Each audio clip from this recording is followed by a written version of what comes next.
yeah, let's have an introduction. Relationship building is not linear. And I think that's one reason why people get very discouraged in the process. To build a relationship, a fruitful relationship, can be anywhere from one date to infinity. You just never know. I'm a huge believer that your network is your currency. When people go networking, any type of networking, there's a built-in expectations. And relationships are just not like that. Is this someone that will either be in a position to hire me or refer me work? Or is this, and that's a true prospect, or is this person going to do nothing but waste my time and they're a suspect?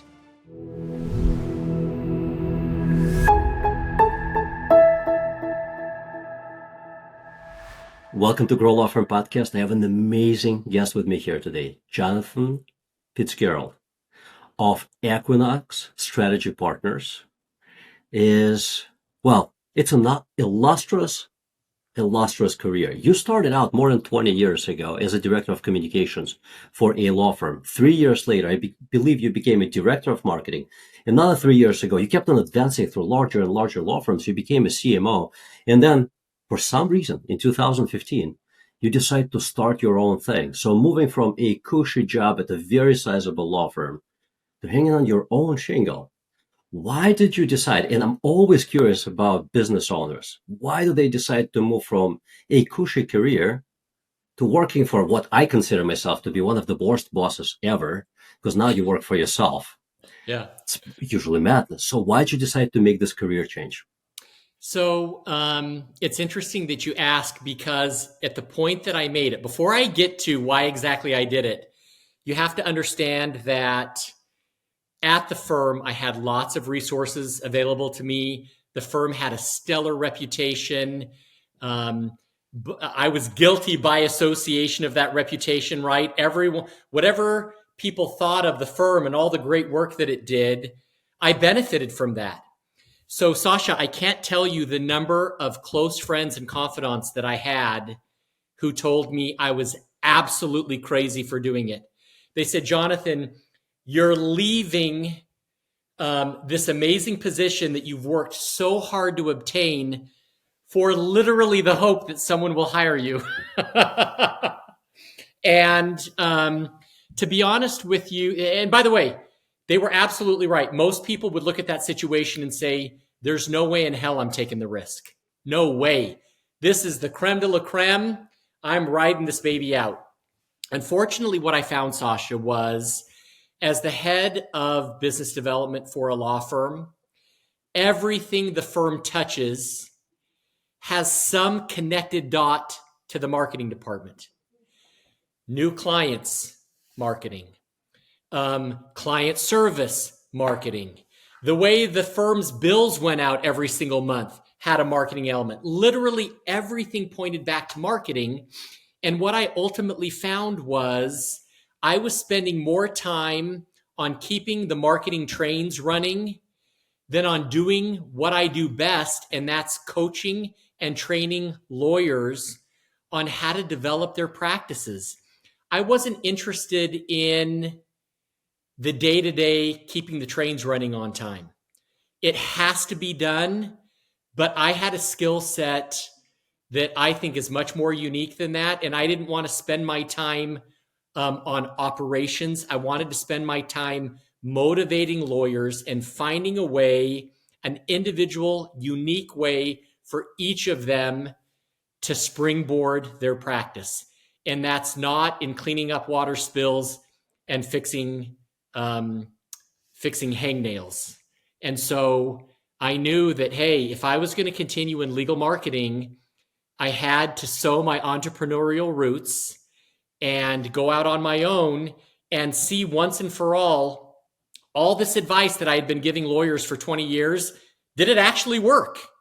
Because there was no time until I no longer had a law firm to fall back on before you realize your advice either works or it does not. And now's the time. And by the way, I had a mortgage at the time. I had a car payment at the time. I had all kinds of obligations. I did not have a choice when I launched Equinox, but for it to work, period. It had to work. You burned all the ships. I burned all the ships. That's exactly right. You are 1,000% right. And it's interesting that you mentioned that. I had a colleague in legal marketing one time. I had been out on my own for about 3 years. She came to me and she said, "Can we have coffee?" Sure. She goes, "Jonathan, I'm thinking of doing what you did. I want to leave my law firm and start my own consulting practice. What do you think about that?" And I looked at her straight in the eyes and I said, "Understand that you trade one set of challenges for another. If you're up for that second set of challenges, then you should do it." Sasha, she looked at me and she said, "Jonathan, how hard could it be? You've been successful at it." So I looked at her in that moment and I said, "Go back to the firm this afternoon and give notice. If it's that easy, do it. Just do it.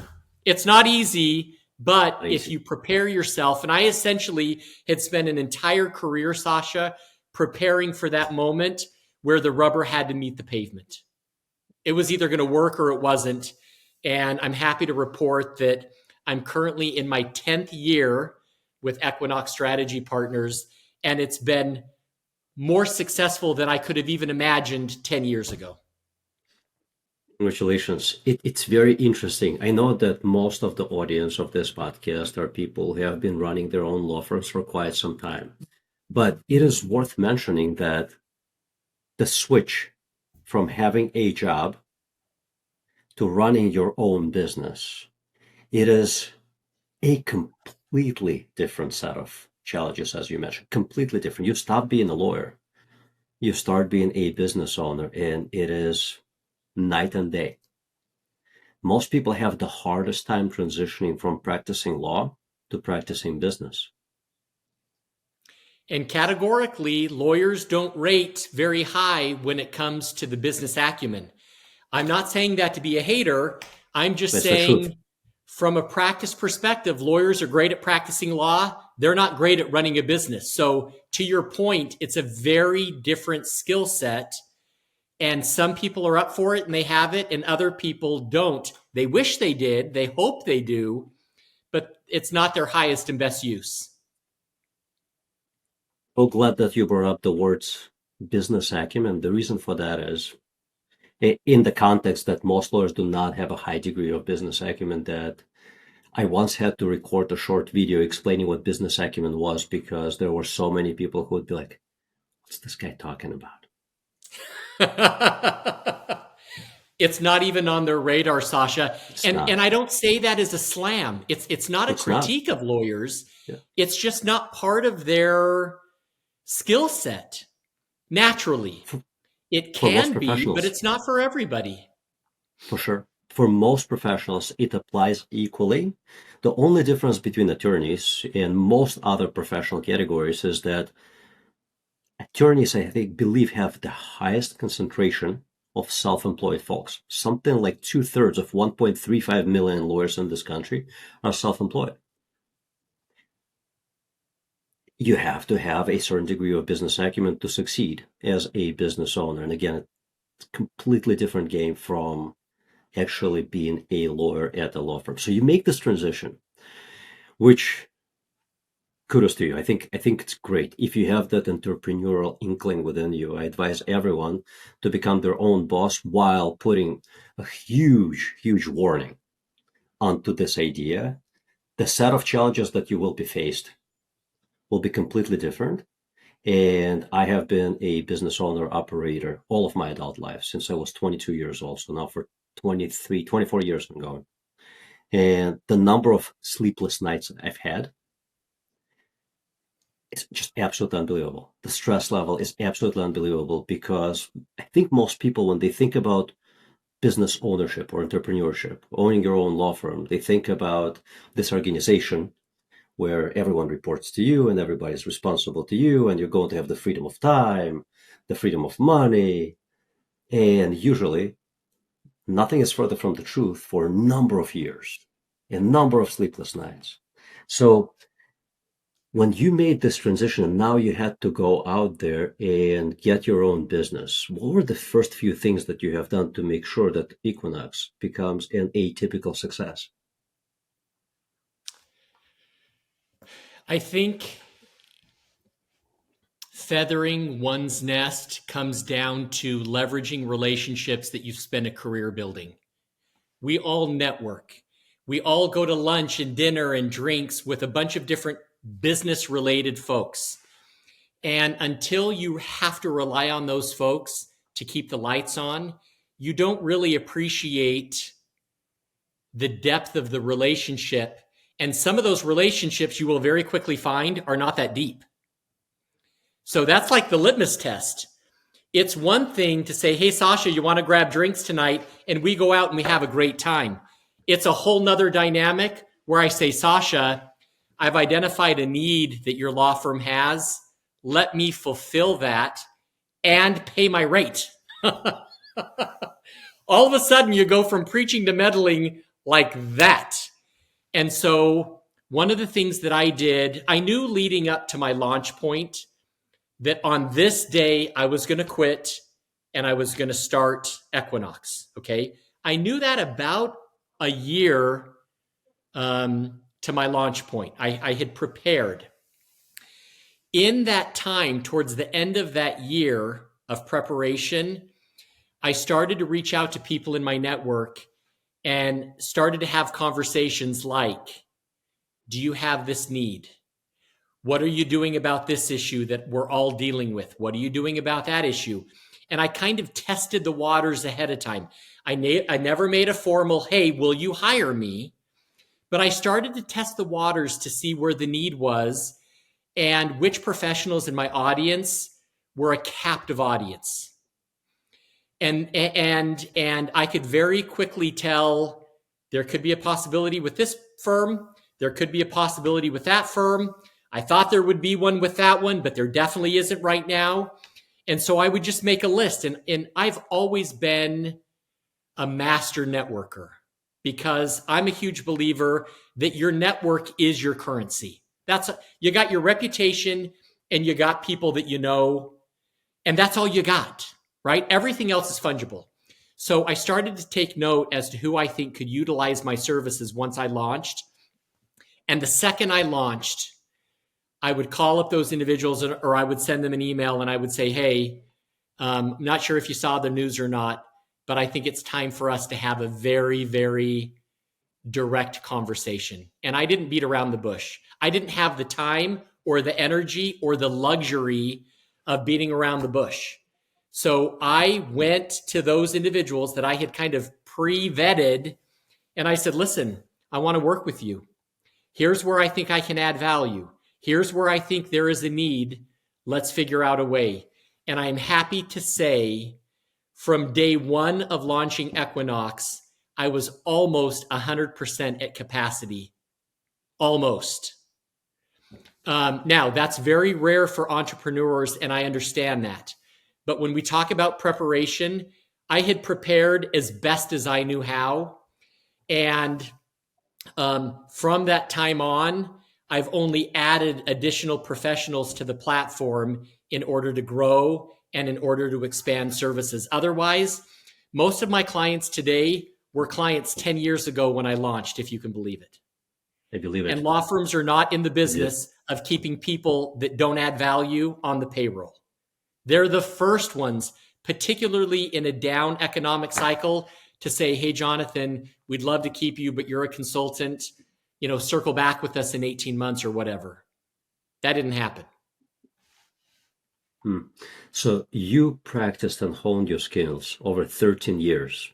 You prepared for this seismic shift for 1 year prior to it. And once you pulled the trigger, you had the guts to pick up the phone and actually call on people and make them this bold offer, which I think most people would feel, especially attorneys. A lot of attorneys are so incredibly introverted. They would have a very hard time executing on that. Would you agree? There's no question. And I think one of the reasons attorneys are in the position they are from a business perspective is because categorically they are so risk adverse. They're taught to find what will go wrong as opposed to, well, where's the silver lining? And so, like I said, I'd burn the ships. I had to be direct. And one thing that I coach other attorneys on all the time is reframing how you perceive yourself.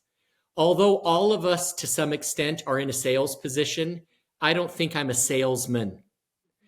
I look for other professionals and other firms in the market that have a need, and I try to align my experience behind that need. Sasha, that doesn't make me a salesperson. That makes me a problem solver. And if attorneys can rework how they perceive themselves, being direct doesn't mean you're a salesperson. Being direct means you understand your audience and you have something that will help them be even more successful. That's the only way I can be direct. I'm not trying to push something on them that they don't need. I'm trying to offer them resources that will make them 20% more money this year than they made last year. And if they want that, I'm the perfect guy for them. If they don't, I'll follow up in 6 months. Agree with that strategy wholeheartedly. In fact, I always think about sales as helping. And whenever somebody says, well, I hate sales, I'm like, well, think about it this way. If you're at a party and someone approaches you and says, I'm a doctor, I noticed something about you, you should have that checked out. Is that a sales pitch, or are they trying to save your life? Amen. You could look at it both ways. Yep. But the reality is they're just simply there to help. Yeah, and unfortunately, because of the natural attorney hardwiring, they're thought to look at it from the negative perspective.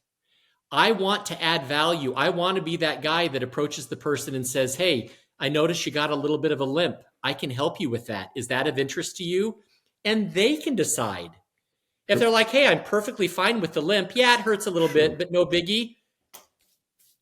Fine, right? There's lots of fish out there. On the other hand, I know if I put myself in that position and someone approached me and said, hey, Jonathan, I know you wear contacts. I know this person that can help with LASIKs and you'll never have to deal with those crappy contacts again. Would you be interested in introduction? 10 times out of 10, I'm going to be like, yeah, let's have an introduction. I may not like the guy or gal, but I'm open-minded enough to have a conversation. Let's go. Yeah. Another way to look at it, I'm sure you have met people like that, and just about everyone who I've met who built a $50+ million law firm, they were not averse to salesmanship. They were not averse to marketing. They were great marketers and terrific salespeople. Yeah, Like, the other thing I noticed specifically about lawyers, Sasha, is I've coached lawyers who are responsible for 30, 40, 50, $60 million a year of work to their firm, okay? We're talking about major rainmakers. Those aren't my only clients. I also coach those that have 5 or 6 or 700,000, but they want to be the $10 million guy or gal. There's one common thread amongst all rainmakers that I've ever met. Most of them have about 15 specific professionals in the business community who are always thinking of them. They could be current clients.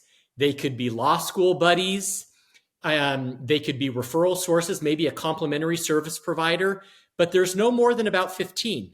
So when lawyers think, well, I don't have the time to go to the masses, when I don't have time to talk to 500 people, I don't have time to send emails to 1,000. It doesn't take 500 people to make you successful. I'm suggesting it takes no more than 15, but you got to be laser focused with those 15. And if you can build that over the course of a number of years, you'll have more work than you know what to do with. That's a brilliant insight. It reminds me of another gentleman who I had on this podcast, Louis Scott. He built a PI law firm in Atlanta that now does over $50 million in revenue. I asked him, how did you start? And he told me about his career.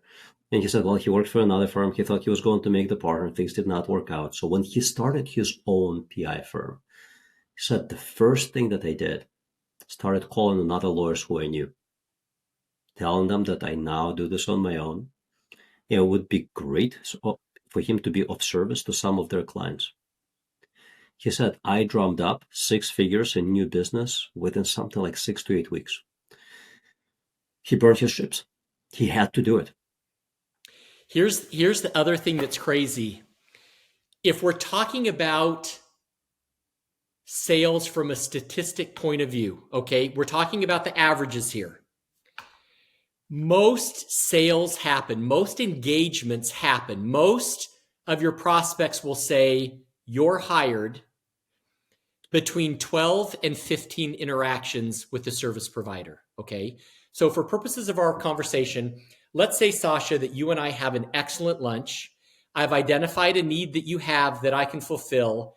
I walk away from that lunch thinking, oh my God, this was amazing. It's going to be a few minutes before Sasha gets back to me and tells me that I'm hired, right? I killed it.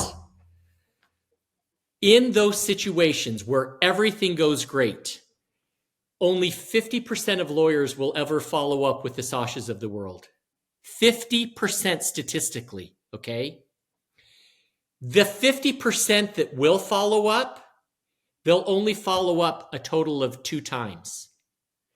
Statistically, for you to hear you're hired, it takes between 12 and 15 interactions with someone. Only 50% of all lawyers ever make it past interaction 2. They're not even close to 12 to 15. They give up way too easily, way too soon. And then they wonder, why doesn't relationship building work? Why doesn't it lead to new business? Why doesn't it keep all my people busy? Bro, you're not even close. You're not even in the ballpark. Reminds me of a brilliant book written and published by P.T. Barnum in 1876, so roughly 150 years ago. He talked about business in that book, and one of the excerpts, I don't remember it verbatim, but close enough. He said that fool is the man who advertises once and believes that that will produce results. That's it. It's 1876. all about impressions. No, and that's why when it comes to relationship building, you have to find a variety of ways to stay in contact with someone. If you're one of those professionals, Sasha, that I've identified for 2024 that I either want to get business from or get a referral from, I have to have 6 to 8 interactions with you over the course of a year for me to be top of mind with you, so that if and when you have a need, I'm one of the first people that you think of. Well, I can invite you to drinks on one interaction. I might be able to send you some kind of a legislative update or client alert for a second interaction. Maybe I comment on something that you post on LinkedIn. That's a third interaction. Maybe my firm is hosting some kind of an event and I invite you to that. That's a 4th interaction. Maybe I participate on a webinar and that's a 5th interaction, right? You have to vary up the interactions a little bit. I can't always say, hey, Sasha, let's grab drinks. And, 45 days go by and I say, hey, Sasha, let's grab drinks. You're going to start to think I want to date you if I don't vary it up, right? That's the reality. I love it. We have to get creative so the other person doesn't think that we're selling to them.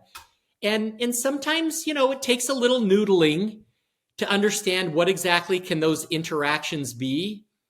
But you got to have them statistically if it's going to work out for you. And it either works or it doesn't. When it doesn't work for lawyers, I can almost 100% of the time pinpoint why.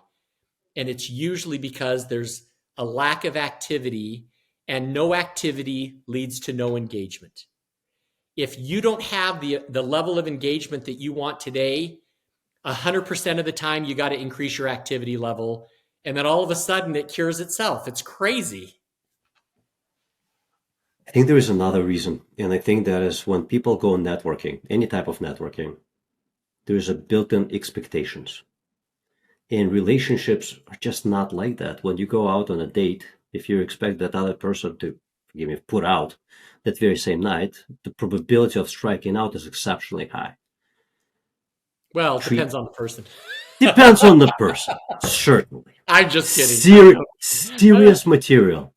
We're talking about serious the mistake. average here. Yeah. The average here, you're probably going to strike out if you come to that first date with that expectation. I Yeah. think when it comes to building relationships in business, they're not very much alike, or they're not unlike those relationships that we build in personal lives. I think that to really foster a deep and meaningful relationship takes time. It really does take time. Relationship building is not linear. And I think that's one reason why people get very discouraged in the process. For some reason, we have this perception that if I go to the lunch, I should come back with the new matter. If I speak at the conference, I should come back with a tidal wave of new matters, right? If I write the article, then people should be blowing up my inbox with new opportunities. As you said, that's not how it works.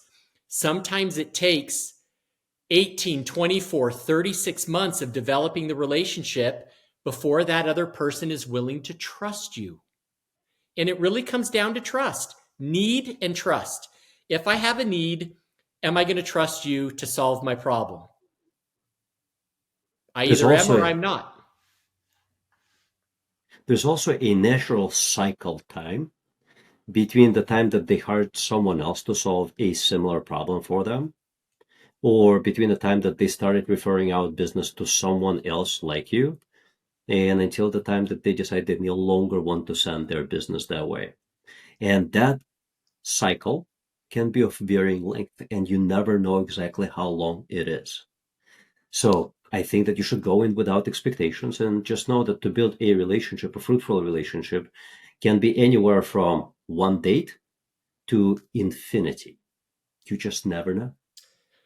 Yeah, and it's interesting. I talk about with my clients, I talk about suspects versus prospects all the Mhm. time. It's very easy for lawyers to overvalue their network. They think that everybody loves them, everybody will hire them. They just need to get in the room with these professionals and it will be game over, right? They'll have more work than they know what to do with. And oftentimes, what I find is because lawyers aren't direct with what they want, they get a lot of indirectness or a lot of beating around the bush from people who they meet. As a result, they'll meet someone and they'll say, oh my God, this is the perfect person. I know I'm going to get work out of them. And the attorney has essentially set themselves up for failure. You have to vet the people that you spend time with. And the more practice you put into it, the quicker you're going to get at meeting someone new and determining, hey, is this someone that will either be in a position to hire me or refer me work? Or is this, and that's a true prospect, or is this person going to do nothing but waste my time and they're a suspect? And again, the more you practice, the more you interact with people, the quicker you can determine whether or not someone is going to legitimately help you build your practice. Very interesting. Let's pull this all together by putting it into a practical example. Let's suppose that you and I are in the state of Arizona, where we are now allowed to purchase a law firm, despite the fact that we're not lawyers. And I believe that change is slowly coming all across 50 states. Let's go to I happen. agree with you. It's just a matter of time. Just a matter of time. Colorado is on the verge of making that change. Might happen in 2024, this year or next year, and that they will all start falling like dominoes. And when that happens, you better have a sizable law firm that can actually put up a competitive fight against private equity that's going to roll into your industry, start buying up and rolling together those law firms and creating a serious challenge for really small players. So let's imagine that today we're landing in the state of Arizona and we find a $5 million law firm that we decide to buy. For the sake of this example, let's say they do estate planning and there are certain natural type of referral partners for them. They do $5 million. We talked to the owner. He says, well, I have 8 lawyers. On average, they do about $480,000 a year or so. Some perform better, some perform worse. I am not willing to sell 100% of it. I'd like to stay on board. I'm going to keep 20%, but you have to show me a path to go from $5 million in revenue to $10 million in revenue. What are the 3 things that you have these lawyers do over the next year, 2 or 3, to get to that $10 million threshold? Yeah. So, number one, um, within the area of estate planning, they have to be memorable for something specific, right? Are you doing, let me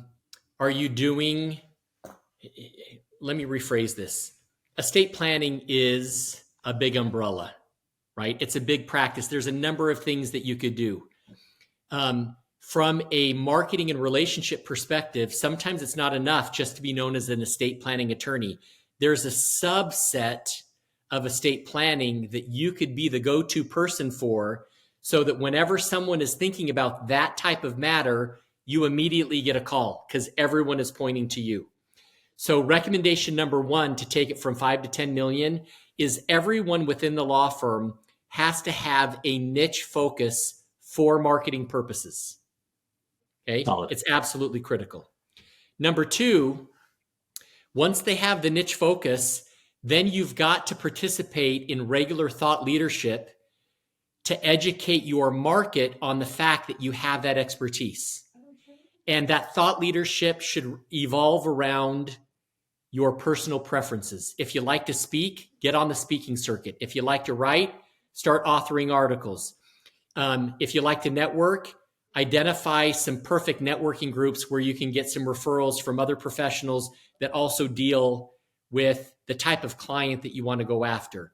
Sitting in your office with that expertise, hoping and praying that the phone is going to ring, you're setting yourself up for disaster. So step number two, what kind of thought leadership are you participating in at least quarterly to remind your prospective clients and referral sources that you have this special niche or expertise? And then number three, you've got to find those 15 people that are ride or die for you. And by the way, you're not going to find them in a matter of 6 months. It may take you 10 years to find a total of 15, but you've got to find those other professionals in the business community that are in a position to hire or refer you. If you can work on each of those three areas at the same time, Sasha, there's a little piece of real estate in the middle called growth. You and I probably know tons of professionals that are experts at what they do, but they don't do anything to educate the market on the fact that they have that expertise. And they're just flabbergasted that their phone isn't ringing off the hook. They have no visibility. Their circles don't line up for that growth area. You and I probably also do a decent amount of networking where we see some of the same professionals at every single meeting, at every single conference. They're wonderful human beings, but they're so unmemorable, I couldn't tell you when I would call them or when I would refer them. They're great human beings, but I don't know what they do, or they're too generic in the way that they describe themselves. They're not working in all those three areas, and as a result, they're not getting growth. So identifying a niche for marketing purposes, educating your market through thought leadership, and then leveraging specific relationships to find your board of directors of 15. And if you can do all of those three in parallel, then each of those attorneys at your firm on average, at least in my experience, will have about a 20% growth year over year. Brilliant. But here's the big question that this law firm owner is going to ask you. How do you make sure that they stay consistent? Because in theory, it's all going to sound great to them, but when it will come to execution, they'll get busy working cases or doing something else, and they'll forget to do this. How do you make sure that they actually execute on this every single week? So there are probably two ways of doing that, and you may have to do both of them. Number one, I always like to identify what motivates my client. Is it money? Is it visibility? Is it credentials? Is it pedigree? What is the motivating factor that wakes them up in the morning and has them excited about the day ahead of them? Number two, you got to find someone to hold you accountable to the goals that you've set. Yes. I'm not interested in policing someone's behavior. I'm interested in finding a way to be more of a resource so they actually accomplish what they set out to accomplish. If I meet with a client in January and I say, okay, what are the 2 or 3 things that you want to accomplish this year? At some point, they determined these 3 things are a priority to me. If they get busy with life or hobby or family or whatever, and start to forget those three things, it's my responsibility to remind them at what point in January they thought these were three good ideas and what motivates them to get up to accomplish it. And just like anyone else, you go to the gym, you need a fitness coach or a trainer to hold you accountable. Sometimes your colleagues can hold you accountable. Sometimes your spouse can hold you accountable. Sometimes you hire a consultant that can keep you honest. But you got to find something that keeps you motivated and accountable for what you hope to accomplish. Otherwise, the end of December rolls around and we look back and we're like, oh, wow, I accomplished nothing. I'm exhausted. Planning doesn't work. Amen to that. I don't believe that a spouse is a good accountability buddy. I don't think that a colleague is a good accountability buddy. I think you have to have someone that you report to, a manager of sorts, or a coach or consultant who you hire and actually spend good money on to keep you accountable. Because I think a lot of lawyers, even when they work at somebody else's law firm, they feel like they're running their own show. They eat what they kill. And because of that, they're not truly accountable to anyone else. Same illness afflicts business owners, not accountable to anyone. That's why most overwhelming majority of small businesses forever stay very, very small. Yeah. No So accountability. I've got a funny story for you along those lines. By the way, I agree with you 95%. All right. There's 5% that I will share with you that's different. I have a client who's in monthly coaching with me. Okay. He's a bankruptcy restructuring turnaround attorney at a very prestigious major firm, tons of pressure to perform. Okay. He is also the breadwinner for his family. He has a wife and 6 children. Okay. At the end of our first coaching call, when I first met him, he said to me, Jonathan, this is going to sound like a weird request, but would you mind if my wife joined our coaching calls moving forward? And it was a weird request. I'd never had anything like that before. And I said, Joseph, I guess we can do that. He goes, she is my biggest fan, and she's also the one that will harp on me the most if I don't end up doing what I've agreed to do. Joseph's wife joins us on every single monthly call, Sasha, and this woman she is a force to deal with. She comes prepared. I mean, I should be coaching her. She comes prepared with an agenda to every meeting. She knows exactly what her husband has done, what he hasn't done. She reminds him lovingly during the course of the month, hey, don't forget, we talked about this with Jonathan. We talked about that. And it works for him. Yeah. The only other way that I've seen accountability from a spouse work is if the person I'm coaching promises to buy their spouse something very expensive if the attorney doesn't keep their commitment. And the attorney is so challenged by not wanting to have to spend the money on whatever that gift was. Maybe it was a really expensive pair of shoes. Maybe it was a trip. Maybe it was a piece of jewelry. That attorney does not want to spend a dime on that. And even if it's the night before our coaching session, they will do whatever it takes to make sure that they're keeping their commitments. Short of those two examples, you're absolutely right. You need a coach to help you out. I love the first example. It makes total sense. he bought them 6 kids. That's a lot of responsibility. A lot, yeah. So she's in a good position to make sure that he delivers financially, so everyone is provided for. It's a lot of responsibility. The second one, negative reinforcement. I did that with a friend of mine right before the 2012 elections. We were accountability buddies, and I don't remember which we were voting at the time. Not that it matters, but the point was that if you don't do what you promised you said you would do, you're sending DNC $1,000 check. Well, if you don't do what you promised to do, you're sending RNC $1,000 check. I love it. Neither one of us sent checks that year. Because we were like, yeah. So, but again, it goes back to finding the motivation. If you really don't want to buy that piece of jewelry, or you don't want to sign over that check, if that's what motivates you, Sasha, as rudimentary as it sounds, let's use it to our advantage. Everyone will be better for it. Is it my favorite point of accountability? No. but I'm into what works. I need things to be practical because people are busy and I don't want to further complicate their life with some grandiose accountability structure that takes 40 hours to come up with and explain. Yeah, I think you're Anyway, probably talking about 10% of the market, because I think for the majority, good enough is good enough.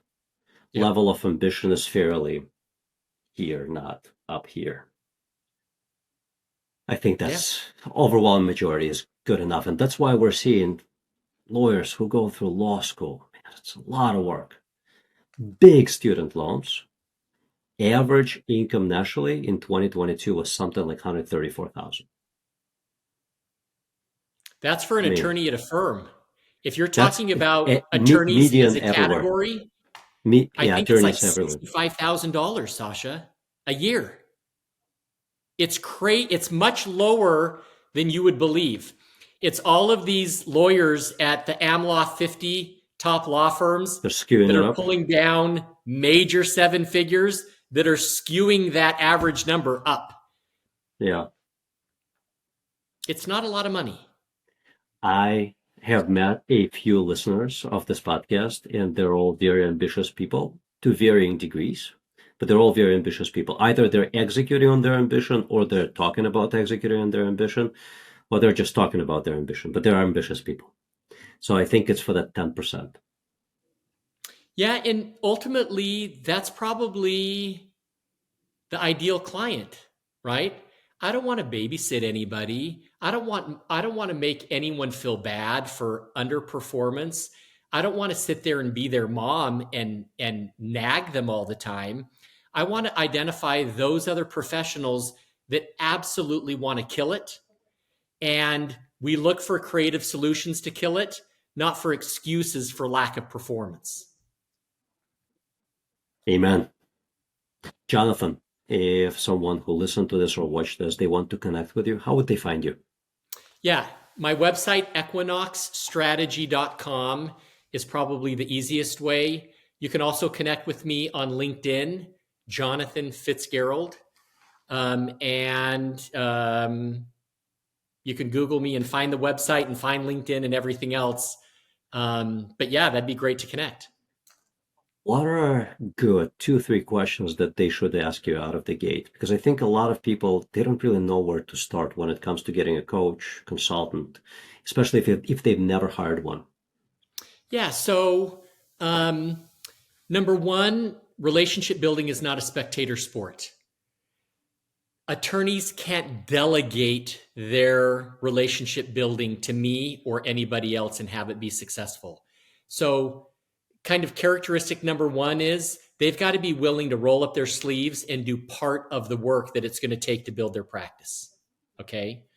Number two, they have to realize that it is a financial investment in them as a professional. The price tag may sting a little bit, but if it stings, that means you'll make it a priority. I work out at a gym where a personal training session is $280 per session.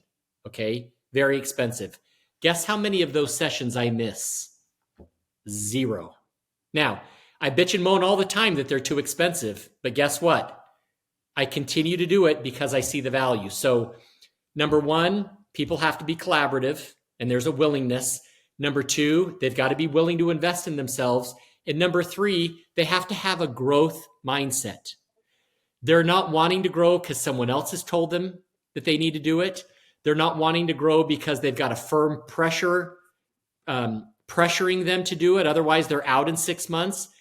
They have to have that growth mindset and understand it's not going to happen tomorrow. It's going to happen over a number of years when the proper foundation has been set.